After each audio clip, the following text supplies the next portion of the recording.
Look back far enough, and our own planet becomes completely unrecognizable. If you were to observe Earth 232 million years ago, you would not see the familiar blue and green marble separated by vast oceans.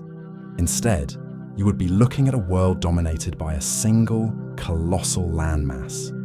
This is Pangaea. It is a supercontinent so massive that its deep interior is entirely cut off from the moisture of the global ocean. Because rain clouds cannot travel far enough inland to deliver water, the heart of Pangaea is a hyper-arid wasteland. It is a world locked in a brutal extreme, where coastal mega-monsoons batter the edges, while the center bakes in a state of perpetual drought.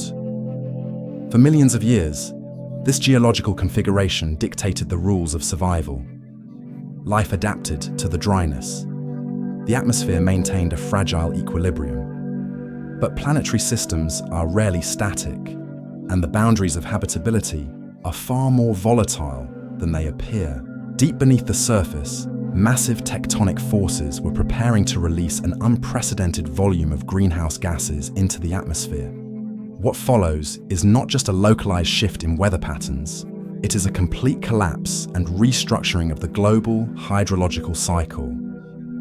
The temperature of the planet spikes. The oceans rapidly warm, evaporating massive quantities of moisture into the atmosphere. The atmospheric barrier that kept the interior of Pangaea dry completely disintegrates. The result is an event that defies our standard understanding of meteorological limits. It begins to rain, and it does not stop.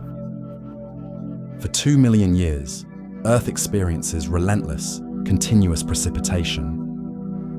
The geological record tells us that this was the Carnian Pluvial episode, an era when the global climate engine locked itself into overdrive. At a planetary scale, the implications of a 2 million year storm go far beyond surface flooding. It alters the chemical composition of the oceans through rapid acidification. It dissolves mountain ranges, washing vast amounts of sediment and terrestrial nutrients into the marine environments. And most importantly, it fundamentally redraws the evolutionary map. The profound lesson of this deep-time geological anomaly is that rain, the very mechanism that sustains biological ecosystems, can suddenly become an engine of mass extinction and subsequent rebirth. If a planetary climate system can push itself into an extreme feedback loop for 2 million years, it forces us to reconsider how stable any biosphere truly is, and how easily a living world can cross a threshold from which its previous state can never return. To understand the magnitude of what happened to the Earth, we must first look at the baseline of the Triassic period. For tens of millions of years, the geological record of this era is strikingly uniform. When geologists examine rock formations from the early to middle Triassic, they find endless sequences of red beds. These are deep layers of sandstone and siltstone, heavily oxidized, essentially representing ancient rusted sand dunes and dry riverbeds. They tell the story of a sterile, scorching environment. In the heart of the Pangaean supercontinent, daytime temperatures likely exceeded what any modern complex land ecosystem could endure, and water was locked in transient, highly saline lakes that quickly evaporated. The rocks reflect a world that was fundamentally dehydrated, a planetary desert locked in geological stasis. Then, geologists noticed a jarring interruption in the sequence. Sliced right through the middle of these massive, red desert deposits is a distinct, dark band of sedimentary rock. Suddenly, the oxidized red sandstones vanish entirely. In their place, we find thick layers of dark grey and black mudstones, clay, and shale. This geological discontinuity was not found in just one isolated canyon or a single continent. It was identified high in the European Alps. It appeared in the stratigraphy of the North American Southwest. It was documented deep in the rock records of Asia. At a planetary scale, the meaning of this shift changes everything. Mudstone does not form in a desert. It requires substantial, persistent bodies of water and immense mechanical weathering. For clay and mud to be deposited globally, an unimaginable volume of fresh water had to physically grind down mountains, transport fine sediment across vast continental interiors, and let it settle in deep, oxygen-deprived lakes and newly formed coastal basins. The Earth was effectively bleeding its landmass into the oceans, carried by the force of relentless torrential rainfall. But the physical presence of mud is only the first layer of the puzzle.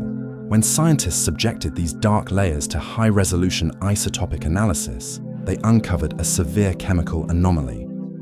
The rocks recorded a massive negative carbon isotope excursion. In the language of geochemistry, a sudden drop in carbon-13 relative to carbon-12 dictates that a colossal volume of light carbon was rapidly injected into the Earth's atmosphere. We are not simply looking at a shift in weather patterns.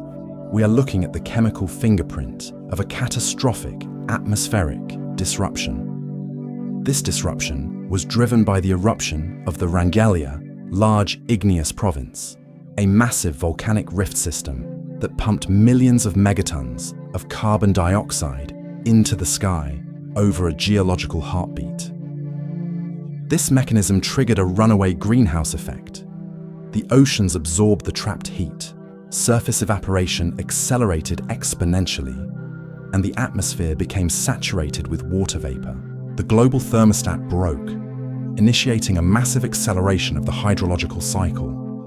This leads to a much deeper consequence involving the planet's natural regulatory systems. As the heavy rains fell, the water absorbed atmospheric carbon dioxide, forming carbonic acid. This acidic rain battered the exposed continental rock, triggering a process known as hypersilicate weathering. The mountains quite literally dissolved. Massive amounts of minerals and terrestrial nutrients were violently flushed into the marine environments. This sudden influx of raw nutrients overfed the oceans, triggering global algal blooms that stripped the water of oxygen. The coastal seas became choked and toxic, forming vast dead zones. The black shales found in the geological record are the direct result of this marine anoxia, the compressed remains of organic matter decaying in oxygen-starved waters. If this model holds true, it does not merely explain the past of our planet, it speaks directly to the future of all technological civilizations. We tend to view planetary climates as relatively stable arenas where life and intelligence can incrementally evolve over billions of years. But the geological record of the Carnian Pluvial episode reveals that terrestrial planets possess hidden trigger points. A localized geological event can rapidly alter atmospheric chemistry, crossing a critical threshold that entirely reboots the global hydrological cycle. This introduces a terrifying variable into the Fermi paradox and our search for extraterrestrial intelligence. When astrobiologists scan the galaxy for habitable exoplanets, we search for worlds within the Goldilocks zone, assuming that a planet at the right orbital distance will offer a steady cradle for complex life. Yet, the mudstones of the Triassic suggest that planetary habitability is not a permanent state. It is a precarious, temporary phase. A planet can reside squarely in the habitable zone and still undergo sudden internal climatic convulsions that last for millions of years. Consider the sheer scale of deep time locked inside those narrow bands of grey rock. An advanced civilization rising just before this event would have faced an insurmountable planetary filter. The atmosphere heated up beyond survivable wet bulb temperatures. The oceans acidified and died. The arable land dissolved into toxic mud. For 2 million years, the very physical laws of the surface environment were rewritten by the carbon cycle. The disappearance of the red beds and the sudden global deposition of clay is a stark physical reminder that the ground beneath our feet is not a passive stage. It is an active, highly volatile engine, and when that planetary engine shifts its baseline, the atmosphere follows. fundamentally indifferent to whatever biological or technological systems happen to be standing in the way. Moving beyond the physical presence of clay and mud, the true scale of this planetary crisis is hidden at the atomic level. The rocks deposited during the Carnian Pluvial episode act as a highly precise chemical ledger, recording the exact composition of the atmosphere millions of years ago. To read this ledger, geochemists do not look at the minerals themselves, but at the specific weights of the carbon atoms trapped within them. Carbon exists primarily in two stable forms in the environment: the lighter, carbon-12, and the slightly heavier, carbon-13. Because carbon-12 is lighter, biological processes, particularly photosynthesis, prefer it. Plants actively pull the lighter isotope out of the atmosphere, creating a baseline ratio between the two isotopes that remains relatively stable as long as the biosphere and the Earth's geological systems are in equilibrium. But when scientists extract core samples from the Carnian boundaries and run them through high-resolution mass spectrometers, that equilibrium violently shatters. The data reveals a massive, synchronized negative carbon isotope excursion. In practical terms, the heavier carbon-13 suddenly drops off, completely overwhelmed by an astronomical injection of light carbon-12. This is not a localized fluctuation. This isotopic signature is found simultaneously in marine carbonates in modern-day China, fossilized wood in the Americas, and deep-sea drill cores. When we measure this ancient carbon today, we are bounded by the resolution limits of stratigraphy. We cannot see day-to-day weather patterns from 230 million years ago. We see thousands of years compressed into a single millimeter of rock. Therefore, the steepness of the carbon-12 spike is terrifying precisely because it registers so abruptly, even through the blurring lens of deep time. The mathematical reality of this shift points to a single, inescapable conclusion. Billions of tons of light carbon were suddenly forced into the atmosphere-ocean system in a geological blink of an eye, implying a rate of carbon injection that fundamentally broke the planet's regulatory mechanisms. Identifying the exact source of this carbon introduces a complex debate within modern geosciences. The primary suspect is the Pangaea large igneous province, a colossal volcanic rift that tore open across what is now the western coast of North America.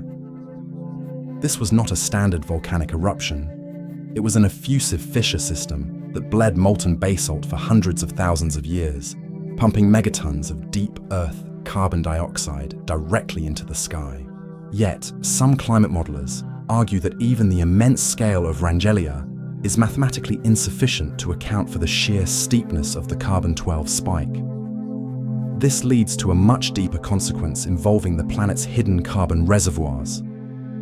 The initial volcanic greenhouse warming may have acted merely as a trigger for a much more volatile secondary system: marine methane clathrates. Deep on the ocean floor, under immense pressure and freezing temperatures, vast quantities of methane are locked inside crystal lattices of ice. Methane is exceptionally rich in light carbon-12. As the volcanically warmed ocean circulated heat down to the seafloor, these frozen reservoirs likely destabilized. If the clathrate gun fired, it would have released catastrophic plumes of methane gas, which rapidly oxidized into even more carbon dioxide upon reaching the surface. This creates a runaway feedback loop, a self-amplifying cycle of warming and release that pushes the global climate entirely out of the planet's control. At a planetary scale, the meaning of this shift changes everything. We are looking at the mechanical blueprint of a biosphere collapse. The isotopic record proves that Earth's atmospheric chemistry possesses inherent tripwires.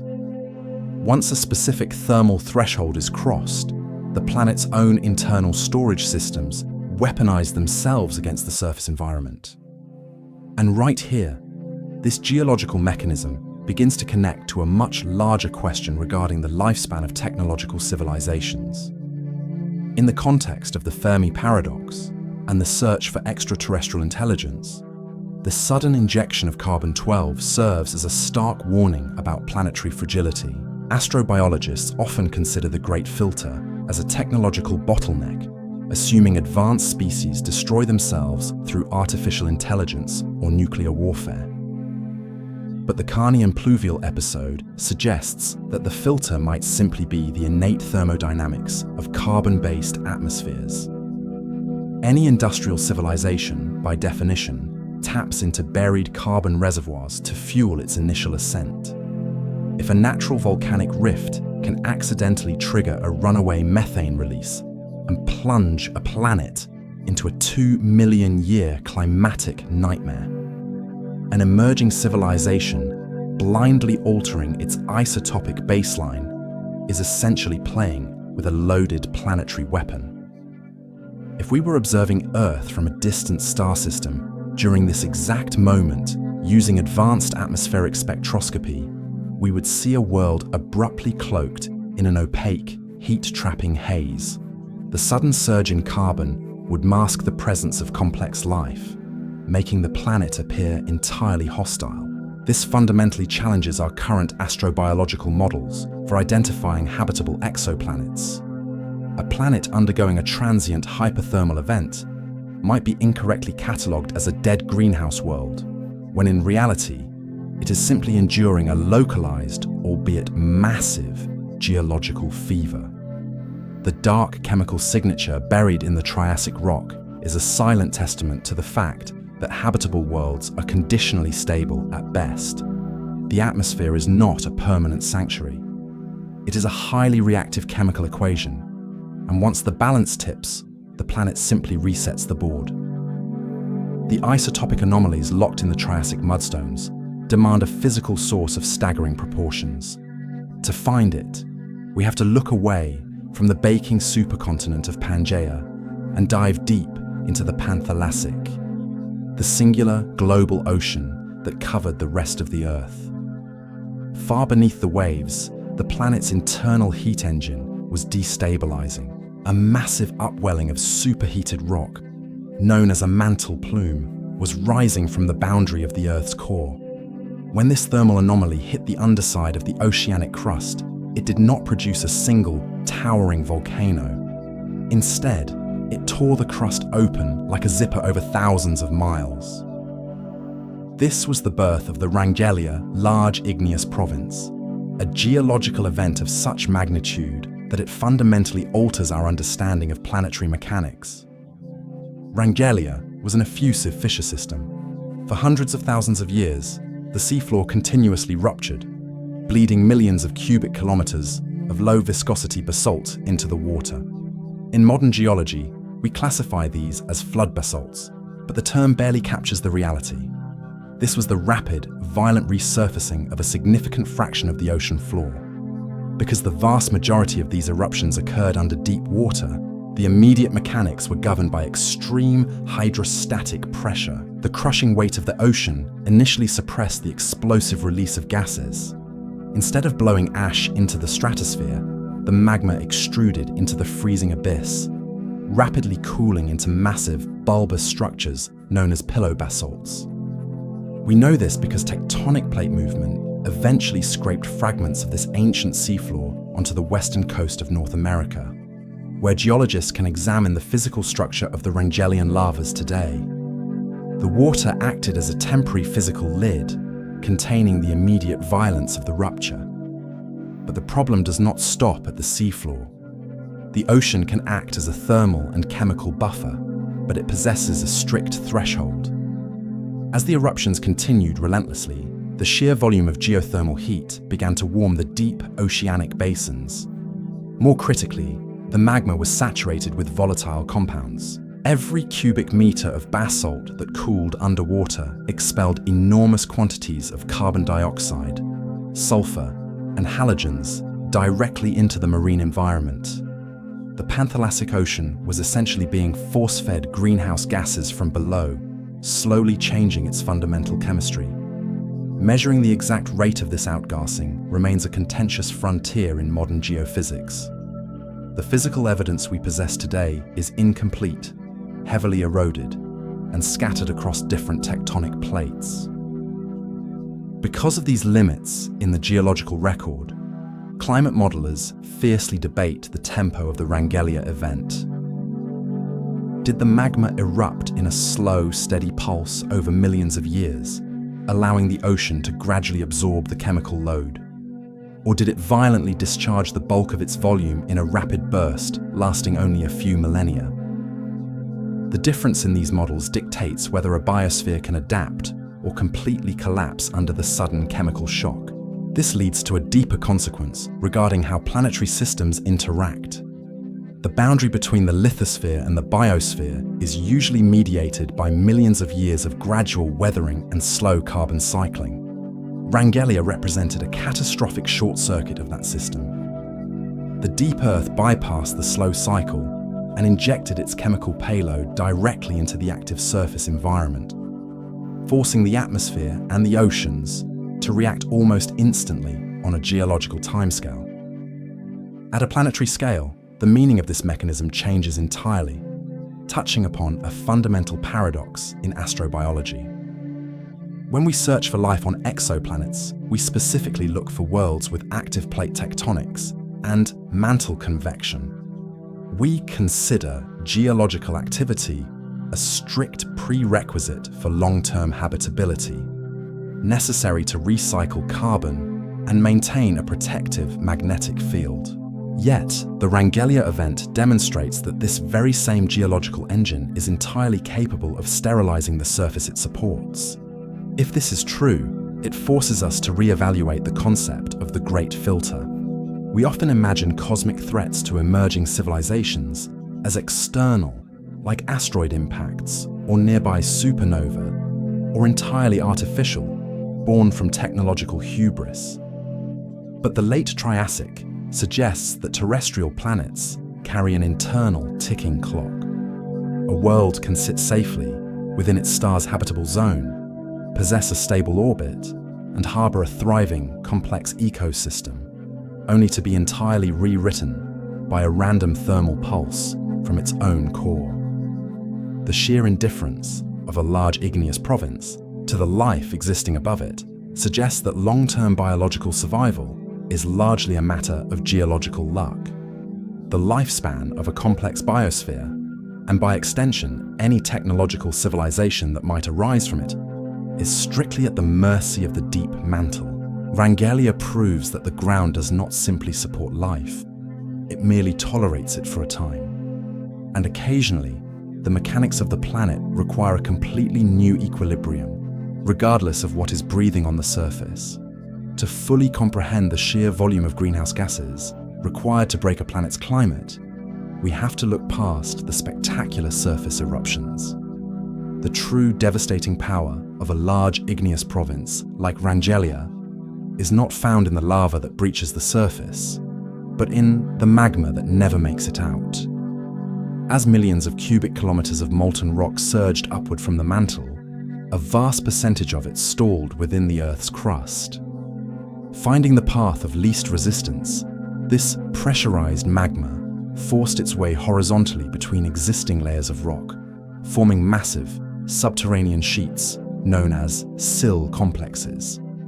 This lateral movement transformed the deep crust into an unimaginably vast, high-pressure oven, and crucially, the crust it was invading was not empty.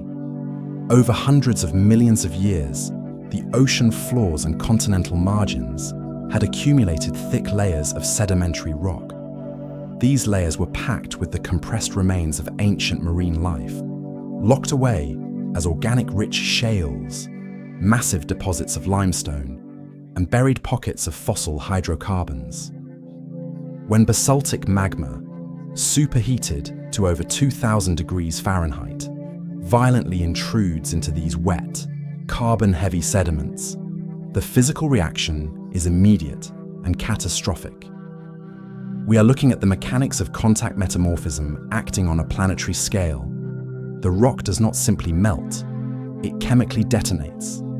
The intense thermal shock, flash, boils the ancient seawater trapped within the sedimentary pores, instantly generating localized pockets of supercritical steam. This extreme heat and pressure initiate a process called thermogenic degassing. The molecular bonds of the surrounding sedimentary rock literally begin to snap. Limestone, which is calcium carbonate, breaks down and violently releases pure carbon dioxide. The organic shales undergo rapid, deep earth pyrolysis, essentially cooking the buried biological matter into massive volumes of thermogenic methane and volatile organic compounds. This subterranean refinery mechanism completely alters our mathematical models of the event. If the Wrangellia eruption had only released the carbon naturally dissolved within its own mantle-derived magma, the climate shift would have been severe, but perhaps survivable. However, by intruding into the sedimentary basins, the magma acted as an ignition switch for a much larger pre-existing payload. The crust itself became the primary weapon. This multiplier effect explains the terrifying steepness of the carbon isotope spike found in the Triassic mudstones. The magma was actively weaponizing the biological and geological history of the planet against the current biosphere. But the physical mechanics of this process introduce a terrifying delay into the system, creating a hidden lag between cause and effect. Because this massive carbon conversion was happening deep underground, the gases were initially trapped under millions of tons of overlying rock. The pressure continued to build inside these sedimentary chambers until the physical integrity of the crust fundamentally failed.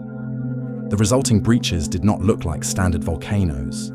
They formed colossal hydrothermal vent complexes and explosive breccia pipes, blasting completely through the ocean floor to violently vent pent-up, highly concentrated plumes of methane and carbon dioxide directly into the water column. This leads to a much deeper consequence regarding the inherent nature of habitable planets. Earth is exceptionally good at maintaining long-term habitability precisely because it has a highly efficient biological carbon pump. Life constantly pulls carbon out of the atmosphere and buries it safely in the crust. Yet, the physical mechanics of a large igneous province reveal a devastating paradox built into this exact system. At a planetary scale, the meaning of a healthy carbon cycle takes on a darker evolutionary dimension. By efficiently burying carbon for millions of years, a biologically active planet is unknowingly building an enormous subterranean bomb. The more successful a biosphere is at sequestering greenhouse gases to keep its surface cool, the more ammunition it provides for a future mantle plume to ignite. And right here, this geological mechanism connects to the broader search for intelligent life in the universe. We often assume that an older, more established biosphere on an exoplanet is inherently more stable and thus a better candidate for the evolution of a technological civilization. But the thermogenic degassing of the Carnian Pluvial episode suggests the exact opposite might be true. A mature, carbon-rich crust is a dormant liability. A random upwelling of mantle heat can strike a buried sedimentary basin, turning a planetary cooling mechanism into a sudden, lethal runaway greenhouse event. The architecture of a habitable world is fundamentally rigged with its own destruction, waiting silently in the dark for a spark from below. Once the immense payload of carbon dioxide and thermogenic methane from the crust saturated the atmosphere, the Earth's climate system crossed a point of no return. The carbon gases acted as an initial thermal trigger, trapping the sun's radiation and rapidly heating the lower atmosphere. But carbon alone was not the actual engine that sustained a 2 million year storm. To understand the sheer mechanical force of the Carnian Pluvial episode, we must look at the immediate physical response of the largest geological feature on the planet, the Pangaea Ocean. Covering roughly 70% of the globe, Pangaea was a single, unbroken superocean. Because there were no intervening landmasses to break up its flow, its equatorial currents circulated the planet unimpeded, absorbing vast amounts of solar radiation. As the volcanic greenhouse effect spiked global temperatures, this colossal body of water began to undergo a massive, unstoppable thermodynamic reaction. The mechanics of this shift are governed by a strict physical law known as the Clausius-Clapeyron relation. This principle dictates that for every single degree Celsius the atmosphere warms, its capacity to hold water vapor increases by roughly 7% in a standard, stable climate. This is a minor background equation that drives normal weather patterns. But the late Triassic was not stable. The geological record indicates that global temperatures violently spiked by anywhere from 4 to 7 degrees Celsius in a remarkably short period.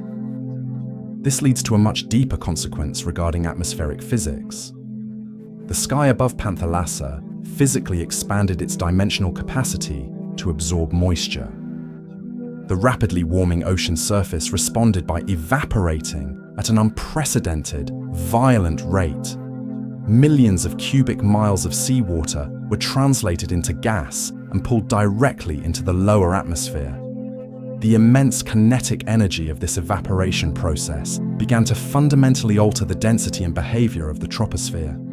But the problem does not stop at simple evaporation. Water vapor is itself an extremely potent greenhouse gas, far more abundant and reactive in the short term than carbon dioxide. As the Triassic atmosphere filled with moisture, it trapped even more thermal radiation, which in turn heated the ocean surface further, causing even more water to evaporate. This created a runaway positive feedback loop. The Earth's climate system was no longer just responding to the deep mantle carbon injection. It was actively amplifying the catastrophe using the thermodynamic weight of its own oceans. At a planetary scale, the meaning of this immense transfer of mass and energy changes completely. The strict physical boundary between the ocean and the sky began to effectively blur.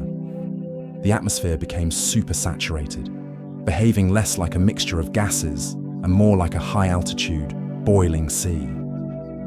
This hypercharged atmosphere accumulated so much thermal energy that it shattered the established meteorological rules that had governed the planet for tens of millions of years. For geological ages, the deep interior of the Pangaean supercontinent had remained a hyper-arid, rusted wasteland.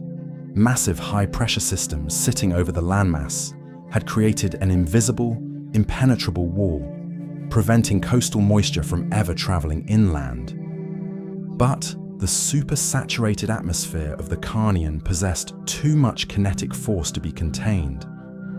Driven by the extreme temperature differential between the boiling superocean and the baking continental interior, megamonsoons of unimaginable scale were born. These were not seasonal rains. These were planetary-scale storm systems that dragged immense atmospheric rivers thousands of miles inland, forcefully dumping oceanic water directly onto the dry heart of Pangaea. And right here, this thermodynamic mechanism begins to connect to a much larger question in astrobiology and the search for extraterrestrial intelligence. When astronomers point our most powerful telescopes at distant star systems, the primary biosignature we search for is liquid water. We view oceans as the ultimate stabilizing force, a necessary cradle for biology, and the baseline requirement for a habitable world. But the physics of the Carnian Pluvial episode reveal a terrifying paradox built into the very concept of a habitable zone. An ocean is only a thermal stabilizer until a specific temperature threshold is crossed. Once a planetary heat trigger is pulled, a massive ocean becomes a lethal liability. It provides the exact raw material needed to push a greenhouse event into overdrive. If this thermodynamic model is applied to exoplanets, it profoundly alters our understanding of the Great Filter. We often theorize about water worlds, planets entirely covered by global oceans, assuming they might be ideal, stable candidates for the evolution of complex life. Yet, Pangaea proves that an abundance of water carries an inherent, catastrophic risk. On a water-heavy planet, a minor geological thermal pulse can instantly weaponize the ocean, wrapping the world in an impenetrable, suffocating layer of hot vapor. The 2-million-year rainstorm was the physical manifestation of an ocean desperately trying to cool a broken planet, and in the process, dragging the entire biosphere into a state of severe thermodynamic shock. Having established a supersaturated atmosphere over the Pangaea Ocean, the planetary climate system possessed the ammunition for a catastrophic deluge. But water vapor suspended over the sea does not automatically translate into a global event. To drive that moisture deep into the dead heart of the Pangaean supercontinent, the Earth required a mechanical delivery system of unprecedented power. That engine was forged by a fundamental principle of thermodynamics. The differing specific heat capacities of land and water, rock and soil absorb and release thermal energy vastly differently than a liquid ocean. As the global temperature spiked due to the massive influx of volcanic carbon, the solid landmass of Pangaea heated up at a radically accelerated rate compared to the surrounding seas. The supercontinent effectively transformed into a continental-scale thermal plate, baking under a thickened, heat-trapping atmosphere. As the surface temperature of the interior rock soared, the air directly above it rapidly expanded and rose into the upper atmosphere. This massive upward displacement of air created a severe geological vacuum at the surface. In meteorological terms, this is a low-pressure zone, but the scale of this specific anomaly defies modern comparisons.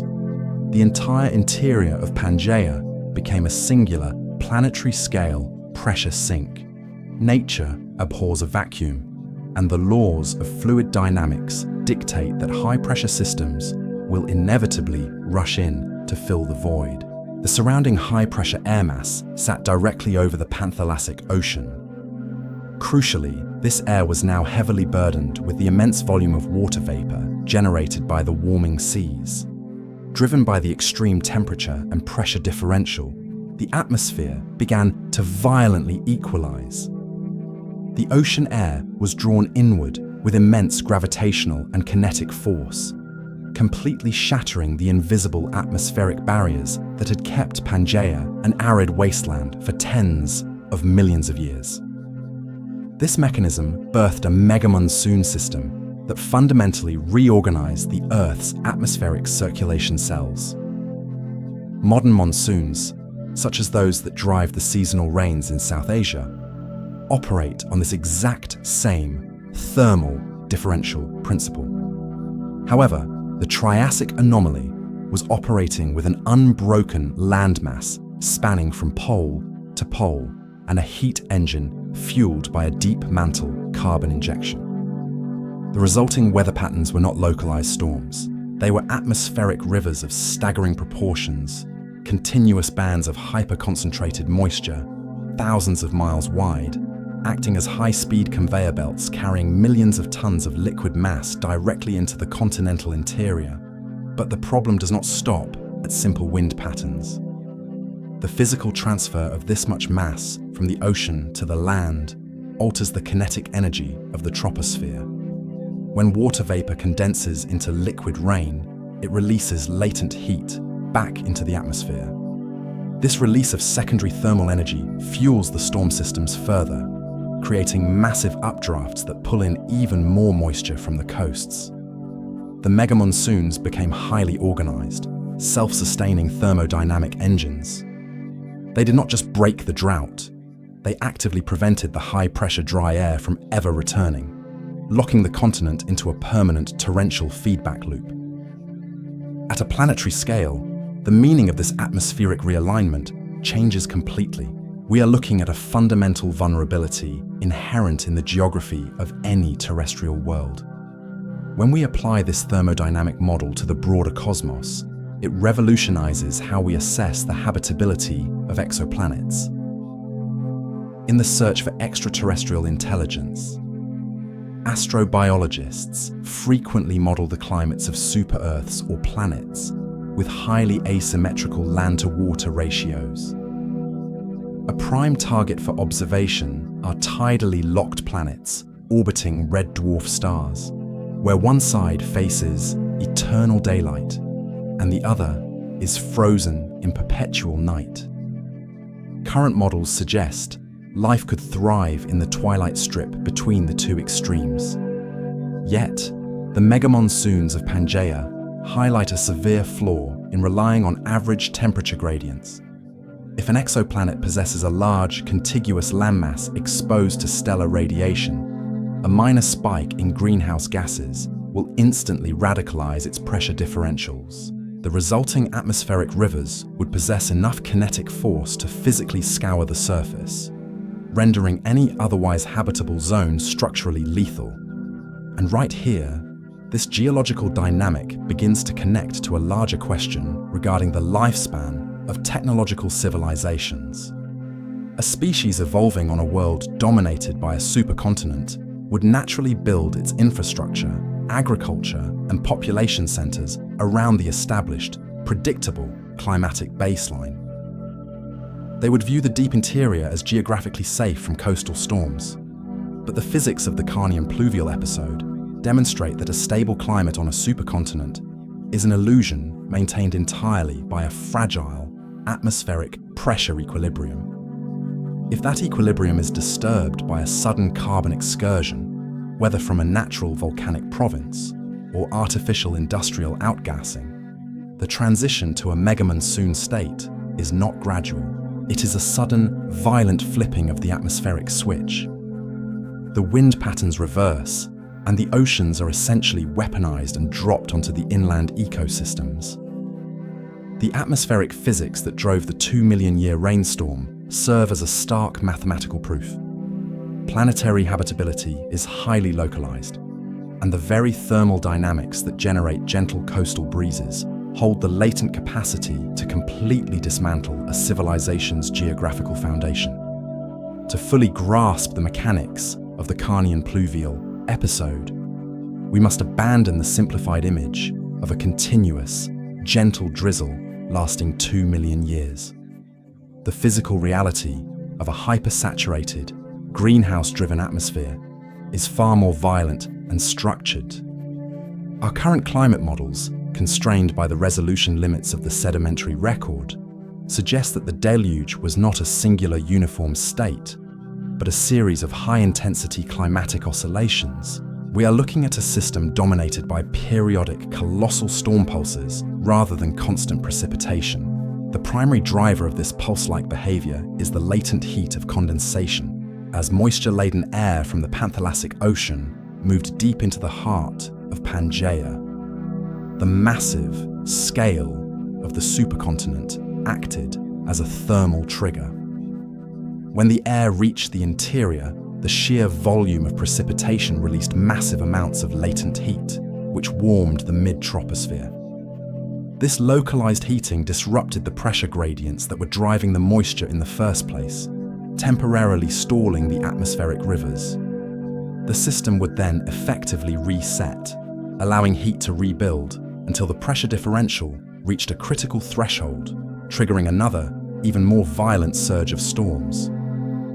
This mechanism suggests that the Carnian was characterized by hyperactive meteorological regimes. We are talking about cyclonic systems that would dwarf any modern hurricane, not only in their physical diameter, but in their duration and sustained intensity. These were planetary-scale superstorms, driven by a global temperature differential that modern Earth simply cannot replicate. The geological evidence for this lies in the episodic nature of the sedimentary layers. If you examine the mudstones closely, you find subtle, rhythmic alternations, thin bands of coarser material signaling high-energy flood events, interspersed with finer silts that represent periods of relative, if still wet, stability. This leads to a much deeper consequence regarding the stability of ecosystems during such extreme shifts. A biological community subjected to continuous, moderate rain can adapt. An ecosystem subjected to periodic, catastrophic flooding, followed by rapid thermal spikes, is forced into a state of permanent, high-velocity evolutionary pressure. We see this reflected in the Triassic fossil record. This was the era when the dinosaurs and many other lineages of archosaurs began their rapid diversification. The Carnian Pluvial episode essentially cleared the stage of the old, drought-adapted Triassic fauna and created a chaotic, high-energy environment that favored agility, rapid reproduction, and behavioral flexibility. But the physical reality of these superstorms introduces a significant limitation in our current scientific models. Because the geological record is essentially a time average snapshot, we struggle to precisely define the duration of these storm pulses. Were they weeks long? Months? Or did they persist for years, trapped in a stable, self-reinforcing meteorological feedback loop? Our inability to resolve the sub-millennial scale of the Carnian events highlights a fundamental gap in our understanding of planetary climate sensitivity. If we cannot perfectly model the duration and frequency of past superstorms, our predictions for future, human-induced climatic instability remain inherently bounded by a significant margin of error. At a planetary scale, the meaning of these storm cycles changes entirely. It suggests that Earth's atmosphere has multiple stable states, and the transition between them is not a smooth, linear slope, but a series of violent, quantized jumps. When a climate system is pushed beyond its capacity to dissipate heat through regular weather, it defaults to these extreme high-energy states. The mega-monsoon was the Earth's way of rebalancing its energy budget, regardless of the destruction it caused to the surface biosphere. And right here, this meteorological mechanism connects to a profoundly unsettling concept in the Fermi paradox. We tend to view the Great Filter as a singular, catastrophic event, a nuclear war, an asteroid impact, or a rapid, total sterilization. But the Carnian model presents a more insidious possibility. The filter might be a persistent, chaotic instability. If a civilization is evolving on a planet with a high degree of climate sensitivity, it may face an evolutionary bottleneck, where it is trapped in a multi-million-year cycle of catastrophic weather pulses. A technological society could potentially survive one or two of these events, but could it sustain the development of advanced infrastructure, complex agriculture, and global connectivity, while its climate is in a state of permanent, high-amplitude oscillation? The Triassic experience implies that long-term technological progress requires a highly specific, perhaps rare degree of atmospheric stability. If our planet's climate is capable of falling into a 2 million year self-reinforcing state of superstorms, then the habitable zone is not merely a distance from a star. It is a precarious thermodynamic balancing act that may exclude the vast majority of otherwise life-bearing planets from ever developing a stable enough environment for civilization to take root. The atmospheric deluge of the Carnian Pluvial episode was not merely a mechanical transfer of water, it was a potent chemical catalyst. As the mega-monsoons dumped billions of tons of precipitation onto the arid interior of Pangaea, the water began to scrub the atmosphere of its volcanic carbon dioxide load.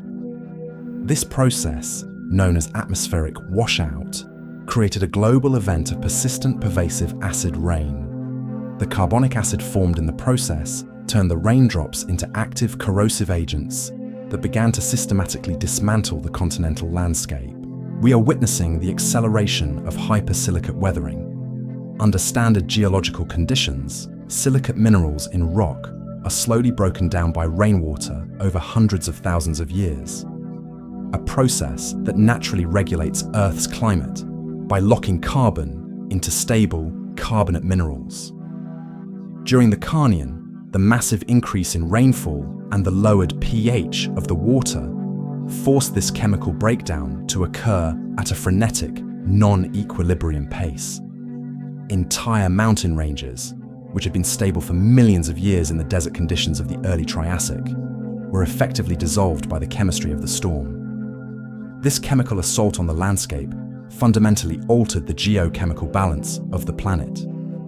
As the silicate minerals, rich in calcium, magnesium, and essential nutrients, were dissolved, they were flushed out of the soil and carried into the river systems. The internal drainage basins of Pangaea, which were previously terminal, endorheic lakes that stored salt and mineral deposits, were suddenly flushed with unprecedented volumes of fresh water. This forced the transfer of immense quantities of terrestrial minerals and organic nutrients from the heart of the supercontinent directly into the Pangaea Ocean.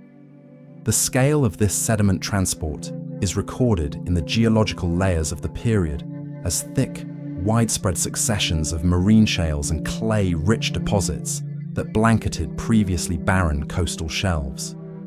By stripping the continents of their topsoil and mineral crust, the episode effectively reset the biological potential of the land. It destroyed established ecosystems that had relied on the stability of the arid desert and replaced them with a volatile, sediment-choked, and nutrient-rich maritime environment.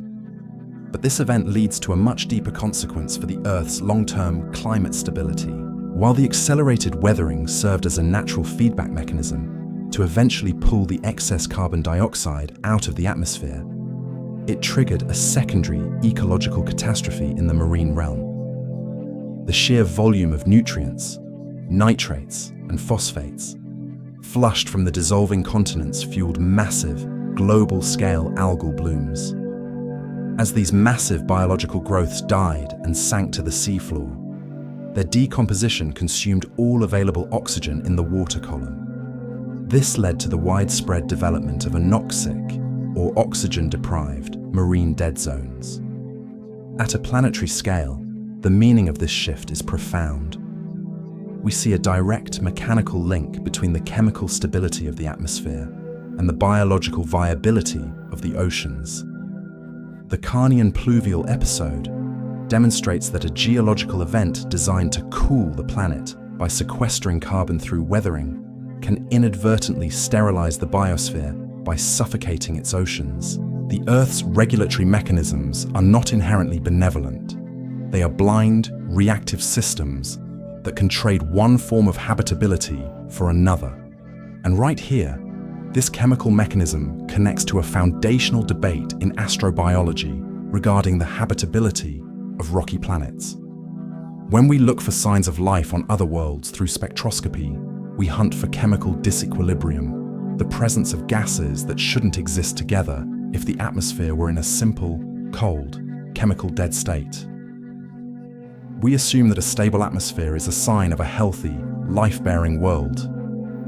Yet, the Carnian event warns that a world in the midst of a massive chemical-driven crisis would exhibit all the signatures of a highly active, perhaps even living planet, even as it was undergoing a mass extinction. This realization creates a paradox for the SETI community and future exoplanet surveys. If a planet is undergoing a global, geological-driven weathering pulse, its atmospheric chemistry would be shifted into a state of high variance, high carbon, high mineral-loaded aerosol sprays, and sudden shifts in oxygen availability.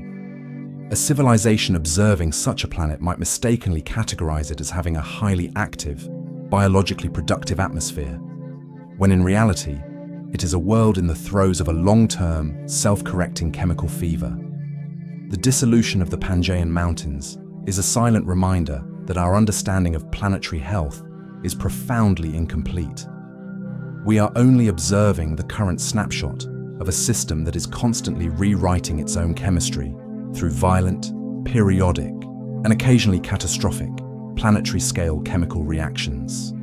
The chemical transformation of the Carnian landscape did not end at the shoreline. As the torrential rains dissolved the mineral heart of Pangaea, they funneled a cocktail of terrestrial nutrients, dissolved silica, and acidic runoff into the Pangaea Ocean. This sudden, high-volume influx acted as a massive fertilization event that fundamentally disrupted the marine equilibrium.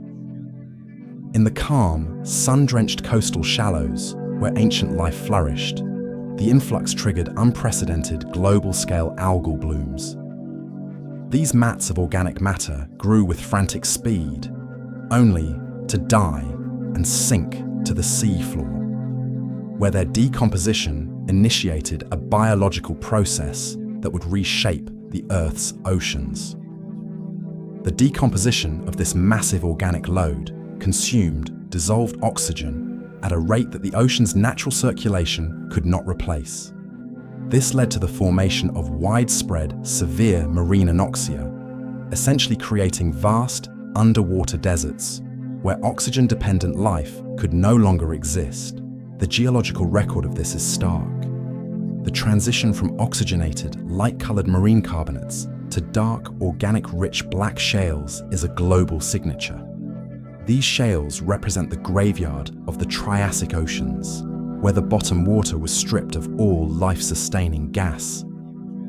This anoxic transition triggered a catastrophic decline in ocean alkalinity. As the seawater became overwhelmed by carbon dioxide, both from the atmospheric volcanic injection and from the bacterial respiration at the seafloor, the carbonate chemistry of the ocean began to shift. This is the marine equivalent of the acidification we observe today, but operating at a vastly different scale. Marine organisms that relied on calcium carbonate to build their shells, such as early corals and diverse mollusks, suddenly found themselves in a chemically hostile environment. The water quite literally began to dissolve the building blocks of their existence. The resulting collapse of the coral reef ecosystems, which had been the centers of marine biodiversity throughout the early Triassic, marks a critical pivot point in the evolution of life. These reefs were not just aesthetic wonders, they were complex, three-dimensional structures that supported a massive food web. When they vanished, the entire structure of the marine biosphere had to reorganize. This created a profound evolutionary pressure, selecting for taxa that were mobile, metabolically flexible, or capable of thriving in lower oxygen, higher acidity environments. But the implications of this event extend far beyond the immediate loss of coral reefs. It highlights the vulnerability of the ocean's carbonate pump, a critical system that normally regulates the Earth's long-term carbon cycle. By stalling the carbonate pump, the ocean lost its ability to efficiently sequester carbon into seafloor sediments, creating a secondary feedback loop that prolonged the greenhouse warming for hundreds of thousands of years. The ocean, usually a primary sink for carbon, effectively switched roles and became a part of the problem.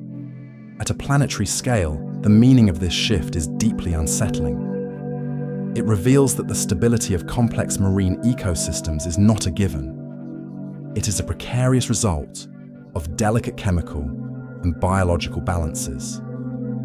When we look out into the galaxy in search of life, we often prioritize finding liquid water as the ultimate marker of habitability. However, the Carnian experience teaches us that liquid water is merely a medium, not a guarantee of stability.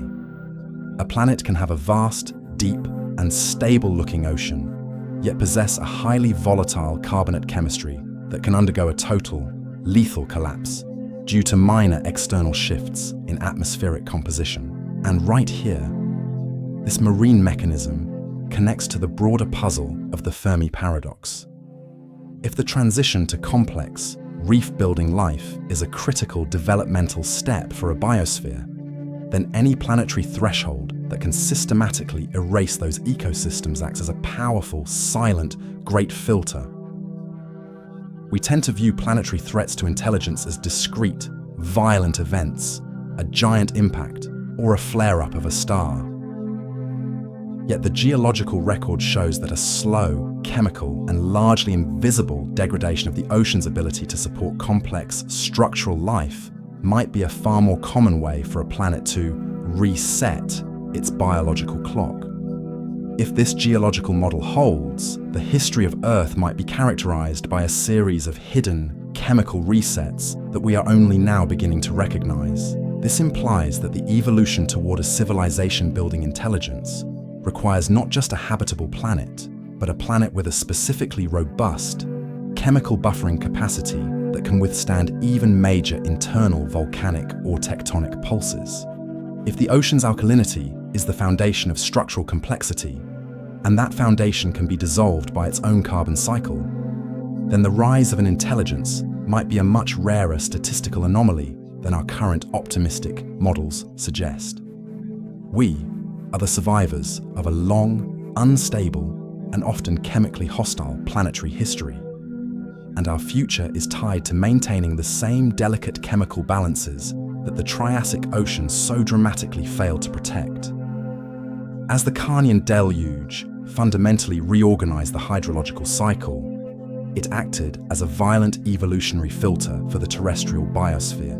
For millions of years, the heart of the Pangaean supercontinent had been defined by a xerophytic flora, plants that had adapted to survive in the extreme, arid conditions of the Red Desert. These were hardy, drought-tolerant species, often low-lying and specialized for moisture retention. But as the atmospheric rivers began their relentless assault, the desert vanished. The sudden influx of moisture was not a blessing for these desert-hardened plants. It was an existential disruption that forced a total shift in planetary ecology. The constant high-volume precipitation saturated the soil to the point of permanent waterlogging. The ancient xerophytes evolved to manage water scarcity, lacked the metabolic strategies to handle the sheer inundation. Their root systems drowned, their nutrient uptake mechanisms failed, and the once thriving desert ecosystems withered away. This was not a gradual climate shift that allowed for slow adaptation. It was an immediate, catastrophic transformation of the physical environment that created a vast empty niche across the supercontinent. Into this rapidly opening ecological space, the conifers began their aggressive expansion. Unlike the drought-adapted flora they replaced, conifers possessed a distinct set of evolutionary advantages that allowed them to thrive in the high-humidity, high-energy environment of the Carnian Pluvial episode. Their specialized needles were highly efficient at capturing atmospheric moisture, and their robust, woody architectures allowed them to reach higher into the canopy, capturing more light as they rapidly colonized the sodden landscape. The fossil record clearly shows a massive increase in the abundance and diversity of conifer pollen during this period, signaling a fundamental shift in the global botanical makeup. This transition highlights a deeper mechanism in evolutionary biology: the capacity of a biosphere to radically reorganize its structure in response to geological volatility. The expansion of the conifers was not just a change in plant types, it was the creation of a new, global carbon sequestration engine. As these forests grew and spread across the vast, wet lowlands of Pangaea, they pulled unprecedented amounts of carbon out of the atmosphere and locked it into their massive, woody biomass. This biological uptake acted as a critical, long-term counterbalance to the volcanic CO2 injection, demonstrating that the biosphere is not merely a passive observer of climate change, but an active, integral component of the planetary regulatory system. But the physical reality of these new forest biomes introduces a hidden risk factor. While they sequestered carbon effectively, they also created vast, dense areas of highly flammable organic material. As the episodic dry spells periodically interrupted the deluge, these massive conifer forests were prone to catastrophic, continent-wide wildfires. The charcoal layers found in the Triassic sediments of this era are a silent testament to the extreme volatility of this new, moisture-drenched world. The forest was both a carbon sink and a potential fire starter, a testament to the complex, counterintuitive nature of planetary-scale carbon management. At a planetary scale, the meaning of this botanical revolution changes completely, touching upon the critical nature of the great filter in astrobiology. We often speculate that the evolution of complex vegetation is a necessary precursor to the development of higher intelligence. as it requires a stable, high-energy environment. The Carnian record complicates this model significantly. It suggests that a planetary biosphere may pass through violent, climate-driven botanical resets that completely rewrite the available energy and resource landscape. If we were to observe a distant exoplanet, we might look for evidence of high-energy vegetation as a proxy for a stable biosphere. But the Triassic experience warns that such a signal could be misleading. A planet might appear to have a lush, thriving cover of vegetation that is actually the result of a recent climate-driven ecological collapse and subsequent reorganization. The vegetation is not proof of stability, it is proof of resiliency and adaptation in the face of deep Earth-driven volatility. The rapid colonization by conifers shows that terrestrial life is relentlessly opportunistic. But it also reveals that the path to a complex, stable civilization might be blocked by the sheer frequency and magnitude of these planetary-scale ecological reboots. Any civilization attempting to evolve on a terrestrial planet must not only manage its own impacts, but must be capable of surviving and eventually engineering its way through these massive natural shifts in its biosphere's physical foundation. The rise of the conifers in the ruins of the Red Desert is a reminder that the environment is never a stable, permanent home. It is a chaotic, evolving process that only offers temporary periods of calm before the next atmospheric or geological surge demands a total renewal of the biological order. The rapid shift from low-lying, succulent desert vegetation to a landscape dominated by towering conifers triggered an immediate devastating shock to the Triassic herbivore populations. We often analyze extinction events through the lens of changing temperatures or rising sea levels.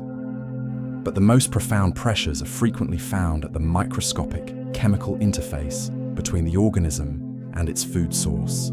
The plants that had survived the desert era were specialized, energy-dense, and relatively easy to break down metabolically. The incoming conifer forests, while prolific, were built on an entirely different structural foundation: lignin and heavy cellulose. This shift created a dietary bottleneck. Many of the dominant herbivores of the time, including early crocodile-line archosaurs and specialized dicynodonts, possessed digestive systems tailored to the nutrient-rich, soft tissues of desert-adapted flora. Conifer needles and woody stems are structurally armored with complex polymers that require specialized microbial symbionts to ferment and unlock their energy.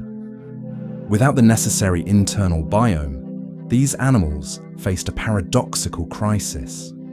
They were surrounded by an abundance of biomass, yet they were effectively starving to death.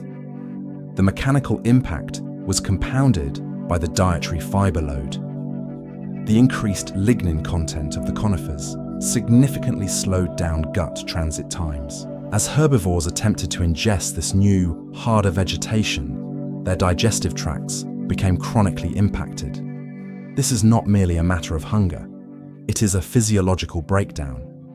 If an animal cannot process its caloric intake efficiently, it cannot maintain the metabolic energy required for thermoregulation, mobility, or reproduction. We see this reflected in the fossil record through significant shifts in size and community composition. The mega herbivores began to decline, replaced by smaller, more agile taxa that could be more selective about the plant parts they consumed. This leads to a much deeper consequence regarding the stability of terrestrial ecosystems. Herbivores are the bridge between primary productivity and the rest of the food web. When the herbivore layer collapses due to a widespread failure in digestion, the entire trophic pyramid enters a state of catastrophic instability. The specialized predators that had evolved to hunt these herbivores found their prey base shrinking and becoming structurally unpalatable. This forced a massive, rapid reorganization of the Triassic trophic networks, favoring generalists and those species capable of utilizing the new, shifting resource base. But the physical reality of this trophic collapse introduces a broader question about the resilience of terrestrial biospheres. While the conifers provided a massive carbon sink, they simultaneously reduced the overall caloric throughput available to the animal kingdom. This created a long-term lag in the recovery of vertebrate diversity. It suggests that even if a planetary climate stabilizes, the biological systems can remain in a broken state for hundreds of thousands of years because the internal processing requirements of the new vegetation have fundamentally changed. At a planetary scale, the meaning of this shift is deeply reflective of the constraints on complex life. We often model the development of ecosystems as a linear progression toward greater complexity and diversity. Yet, the Carnian Pluvial episode reveals that biological innovation is often a reactive, survival-driven process rather than an optimized path. When a planetary climate forced the vegetation to switch from succulents to conifers, it didn't just change the view, it forced a total rewrite of the entire biological engine. And right here, this biological mechanism connects to a fundamental concern in astrobiology regarding the rise of complex, multicellular life. When we search for biosignatures, we often focus on atmospheric gases.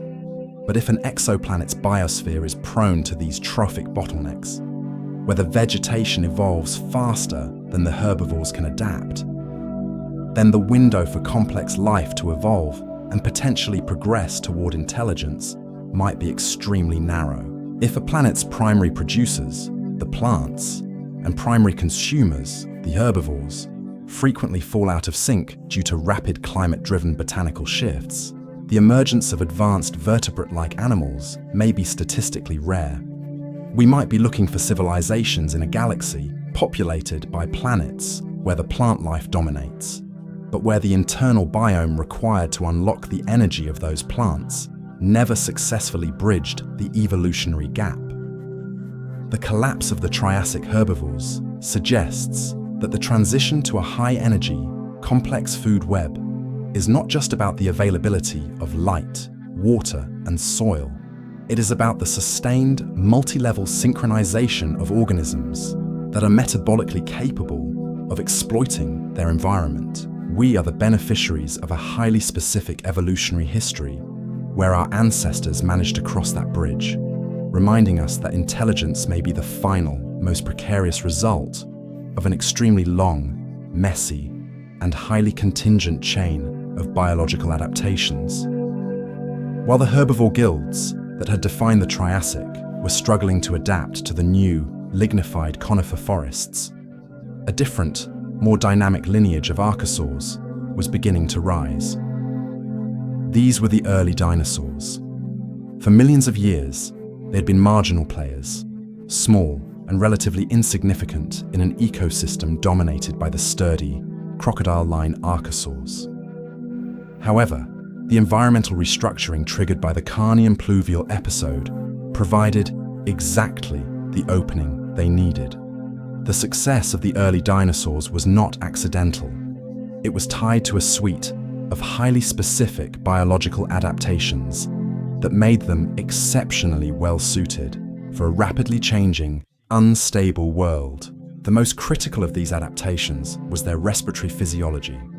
Fossil evidence suggests that early dinosaurs had already begun to develop a unidirectional lung system, a high-efficiency flow-through mechanism similar to that of modern birds.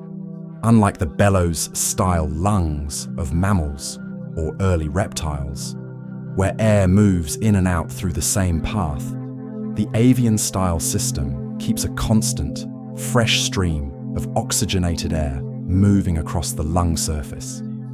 This provided them with a massive metabolic advantage, allowing for sustained, high-intensity activity levels that their competitors simply could not match. This increased metabolic capacity allowed the early dinosaurs to adopt a more active, wide-ranging foraging strategy. While the specialized dicynodonts were tethered to specific succulent plant patches, the early dinosaurs could cover vast distances, searching for the highest quality, most digestible parts of the conifer forests. They didn't need to process the entire plant at once. They were selective feeders.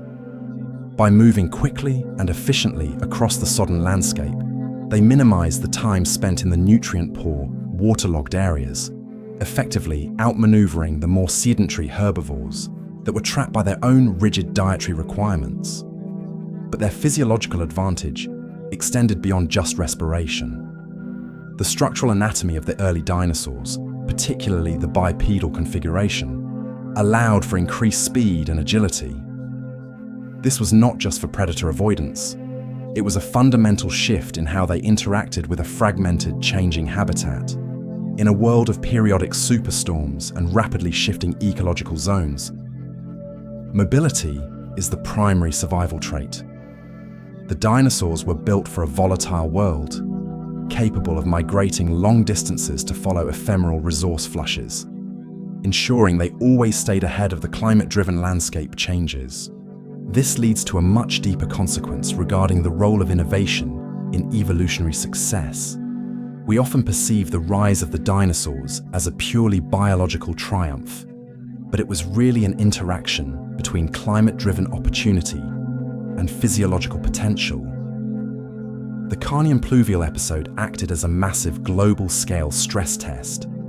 The lineages that were metabolically and structurally rigid went extinct.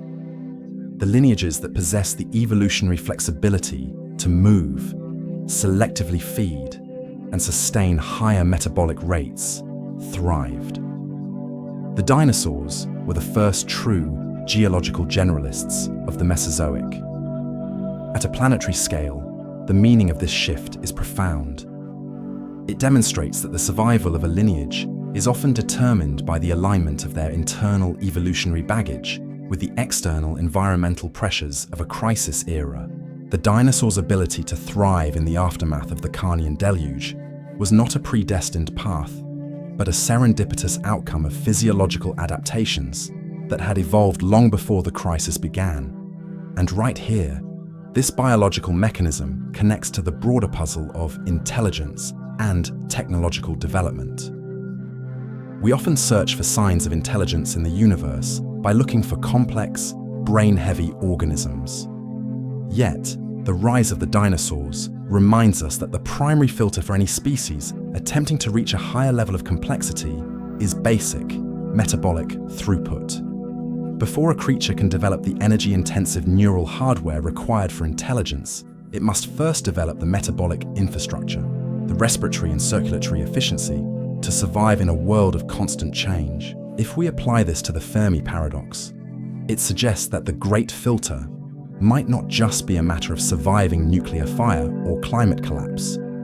It might be a matter of surviving the internal evolutionary bottlenecks of one's own biology. For a species to become a technological civilization, it must pass through an immense series of physiological thresholds, each one requiring a more efficient, high-energy way of processing its environment.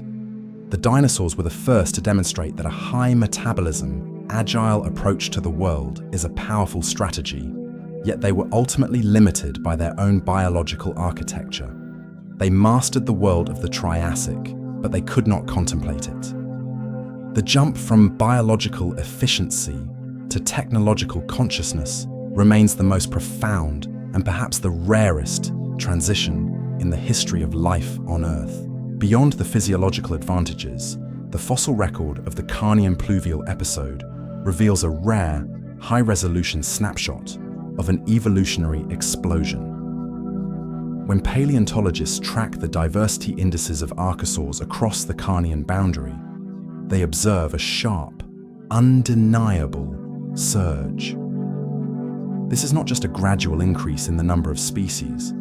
It is the rapid, strategic occupation of every available ecological niche left vacant by the collapsing Triassic guilds. The dinosaurs were not just surviving the storm, they were architecting a new world order within the ecological chaos. This occupation occurred with startling speed in geological terms. We see a diversification in body plans that suggests a massive, adaptive radiation. Within a few 100,000 years, we find small, agile bipedal runners, larger, more robust omnivores, and early predatory forms. A complete restructuring of the herbivore and carnivore hierarchy. This indicates that the dinosaurs possessed a high degree of phenotypic plasticity, allowing them to rapidly iterate their body plans to exploit the shifting vegetation and the newly emerging landscape structures of the conifer forests. The significance of this radiation is amplified when we compare it to other mass extinction recovery events. Often, ecosystems remain in a state of low diversity disaster fauna for millions of years after a major disturbance. The Carnian break, however, stands out because the recovery was driven by a specific, highly adapted lineage that leveraged the climate disruption to accelerate their evolutionary trajectory. By effectively turning the environmental instability into a selection pressure that favored their own traits, the dinosaurs ensured their hegemony long before the actual end of Triassic mass extinction occurred. This leads to a much deeper consequence regarding the role of environmental stresses in the evolution of complexity. We often view mass extinctions purely as negative events, losses of biodiversity. Yet, the Carnian explosion suggests that periods of severe environmental volatility act as evolutionary accelerators. They break the inertia of established slow-changing biological regimes, forcing the biosphere to experiment with new metabolic and anatomical configurations. In the case of the dinosaurs, the disruption was exactly what they needed to shed their ancestral limitations and become the dominant life form for the next 135 million years. But the physical evidence also highlights a critical limitation in our understanding of dinosaurian success. We know what happened, but the why, the precise genetic and molecular mechanisms that allowed for such extreme phenotypic plasticity, remains a major open question. Were these dinosaurs pre-adapted for this moment through latent genetic pathways that were only triggered by the stress of the pluvial episode? Or was it a matter of rapid, stochastic mutation accelerated by the ecological disruption? We are only just beginning to map the genomic landscape of these ancient archosaurs, and our ability to explain their success is currently constrained by the fragmented, incomplete nature of the deep time record. At a planetary scale, the meaning of this radiation is a humbling reflection on the nature of biological dominance. The reign of the dinosaurs was not a foregone conclusion written into the fabric of the Earth's life. It was a conditional outcome of a specific environmental window, a brief moment where the confluence of a volcanic rift, a shifting carbon cycle, and an agile, high metabolism physiological design created a perfect storm for rapid diversification. It reminds us that success in evolutionary biology is not a permanent state. It is an ephemeral response to the current configuration of the planet. And right here, this biological success story connects to the core arguments of the Fermi paradox and the search for alien life. If the emergence of a dominant, long-lived terrestrial lineage depends on such highly specific, chaotic intersections of geological and environmental factors, then the probability of complex, long-lived life evolving on any given world might be vanishingly small. We search for signals of intelligence, but perhaps the real filter is the ability of an organism to survive and thrive during the long-tail periods of planetary disruption. If our own evolution was fundamentally accelerated by a 2 million year period of relentless rain and geochemical chaos, it implies that the existence of technological civilizations may require a planet with a Goldilocks level of geological volatility. Too much stability, and the biosphere never sheds its ancestral limitations. Too much disruption, and the biosphere never gets the chance to assemble the high-energy, complex structures needed for intelligence. We are the result of a planet that was just broken enough to force us to innovate, but just stable enough to let us survive the process. The rise of the dinosaurs is, in that light, a chilling, yet essential prologue to our own history.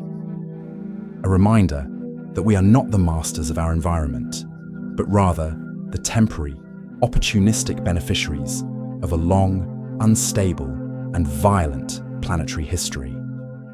As the Carnian Pluvial episode finally began to wane, the planetary climate system entered a period of profound chemical transition. The massive volcanic pulse had subsided, and the hyperactive hydrological cycle began to slow.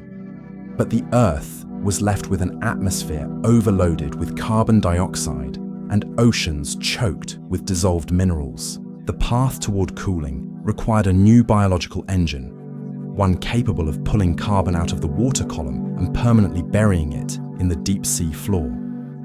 This engine appeared in the form of a dramatic evolution, the rise of calcifying marine plankton. These microscopic organisms represent one of the most important innovations in the history of the Earth's carbon cycle. By secreting intricate shells made of calcium carbonate, these plankton fundamentally change the physics of carbon transport.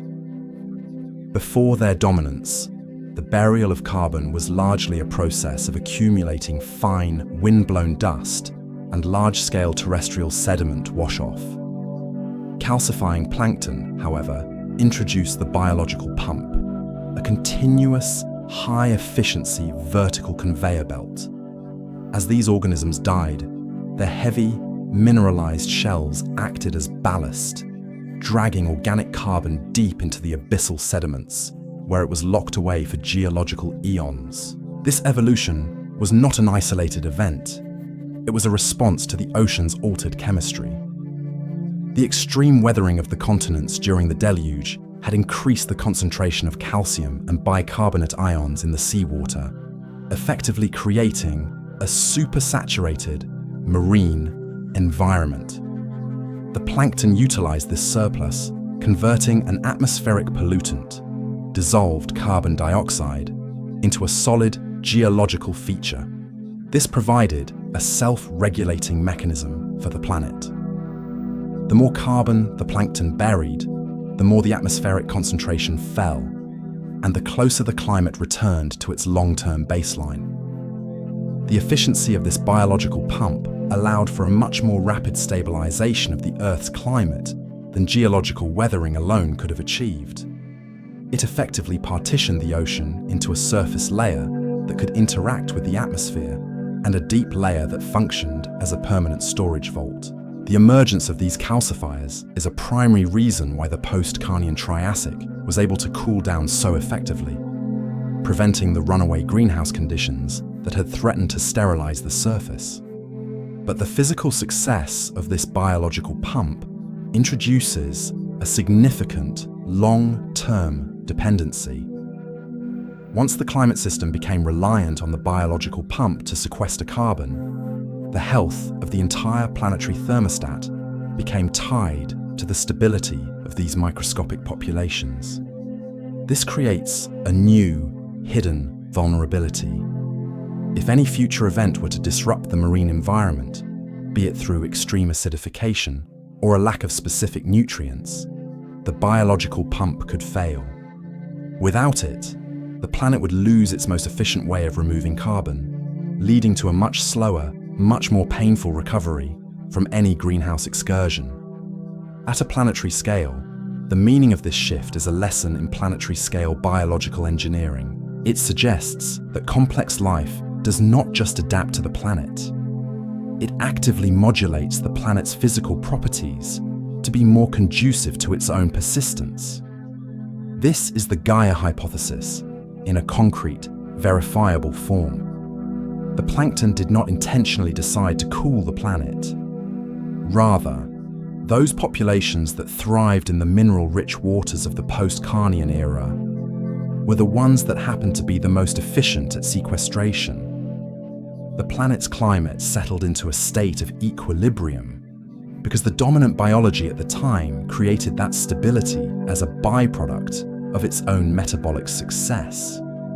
And right here, this biological mechanism connects to the broader puzzle of the Fermi paradox and the search for technological intelligence. When we look for signs of life on other worlds, we are effectively looking for evidence of this kind of planetary-scale metabolic engineering. A truly successful biosphere, one capable of sustaining life over billions of years, must eventually evolve mechanisms to recycle its own chemical waste and stabilize its atmosphere against its own internal volcanic activity. If we find exoplanets with atmospheric compositions that are too stable to be explained by simple chemical weathering, we are likely looking at the signature of an active biological carbon pump, a global microscopic system that has been managing the planet's climate for eons. The rise of the calcifiers teaches us that the path to a long-lived civilization might be preceded by millions of years of microscopic biological management. We are not just the product of a lucky planet. We're the descendants of a long chain of microscopic engineers that slowly, unconsciously tuned the Earth's chemistry to be hospitable to us. The stability we enjoy today is built upon the shells of trillions of tiny, ancient organisms, reminding us that the foundations of civilization are not just cultural or technological, but are literally buried in the geochemistry of our own geological past. While the geological and biological evidence provides a compelling narrative of the Carnian Pluvial episode, our understanding remains bounded by the limitations of our numerical models. When we attempt to simulate the Triassic climate, we rely on global circulation models, complex computational frameworks that solve the laws of physics to project atmospheric and oceanic movement. However, these models have inherent resolution limits. They struggle to accurately capture localized, high-energy storm events like the megamonsoons of Pangaea, because the grid cells representing the planet's surface are often hundreds of kilometers wide. We are essentially trying to predict the path of a needle using a compass the size of a dinner plate. This computational blurring forces scientists to debate whether the Carnian episode was triggered purely by internal, earthbound processes, or if it was amplified by external, astronomical variables. This leads to the hypothesis of orbital forcing, or Milankovitch cycles. Earth's orbit around the Sun is not a perfect circle. It periodically stretches into an ellipse, its axial tilt wobbles, and its rotation precesses. These shifts change the distribution of solar energy across the planet's surface, often on timescales of tens to hundreds of thousands of years. Some researchers argue that a specific configuration of these orbital cycles during the late Triassic may have pushed the global climate toward a tipping point, essentially providing the external energy boost required to sustain such an extreme hydrological state. The hypothesis is compelling because it provides a rhythmic explanation for the episodic nature of the sedimentary records. If orbital cycles were at play, we would expect to see the climate pulses repeat with a predictable, mathematical periodicity. Yet, testing this hypothesis against the data presents a daunting challenge. Geochronological dating, the process of assigning exact ages to ancient rock layers, is subject to significant uncertainties, often involving error bars of hundreds of thousands of years. At this level of resolution, distinguishing between a climate pulse driven by a random volcanic burst and one synchronized by an orbital cycle is akin to trying to hear a single specific note in a room full of shouting. This debate opens a broader, more existential inquiry into the nature of planetary stability. If orbital cycles can amplify internal geological events, then the Goldilocks zone is not merely about liquid water. It is about the synchronicity of cosmic and internal rhythms. A planet might be positioned perfectly to support life, but if its orbital architecture is volatile, or if it lacks a large moon to stabilize its axial tilt, it may be inherently prone to extreme periodic climate swings. The Carnian Pluvial episode might not have been a freak accident of the Earth's mantle. It could be the inevitable outcome of a rare, high-energy harmonic resonance between volcanic carbon injection and the planet's orbital dance. This realization forces us to reconsider the Fermi paradox from a new astronomical angle. When we calculate the habitability of an exoplanet, we typically look for a steady star and a planet at the right distance.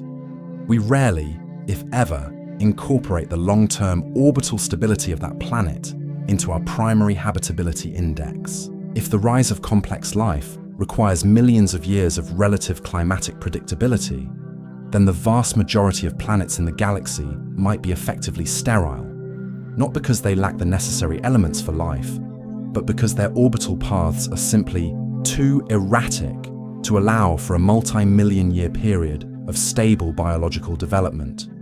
If this hypothesis is correct, then the Great Filter might not be an event that civilizations face. It might be the astronomical architecture of the planets they inhabit. A planet whose orbital dynamics frequently trigger runaway hydrological cycles is a planet that fundamentally restricts the time available for a biological lineage to evolve, learn, and eventually communicate. We are currently left with a central, unresolved tension in planetary science: the struggle between internal geological agency and external orbital forcing. The data from the Triassic mudstones stands as a testament to the fact that the Earth's climate is not a simple linear system. It is a multi-layered, interactive engine where the pulses of the deep Earth and the rhythms of the cosmos intersect. If we truly wish to understand our place in the universe, we must move beyond viewing planets as static objects in space and start treating them as active, vibrating systems, each with its own internal instabilities, each subject to the external gravitational pulses of its parent star, and each struggling to maintain a habitable state against the inherent, chaotic tendencies of the physical laws themselves. The uncertainty in our models is not a failure of our current science. It is a direct reflection of the extreme, complex, and highly contingent reality of living on a planet that is constantly in flux. The Carnian Pluvial episode serves as a geological mirror, reflecting the precarious architecture of our own modern world. By synthesizing the stratigraphic records, isotopic anomalies, and thermodynamic feedbacks we have explored, a sobering reality emerges.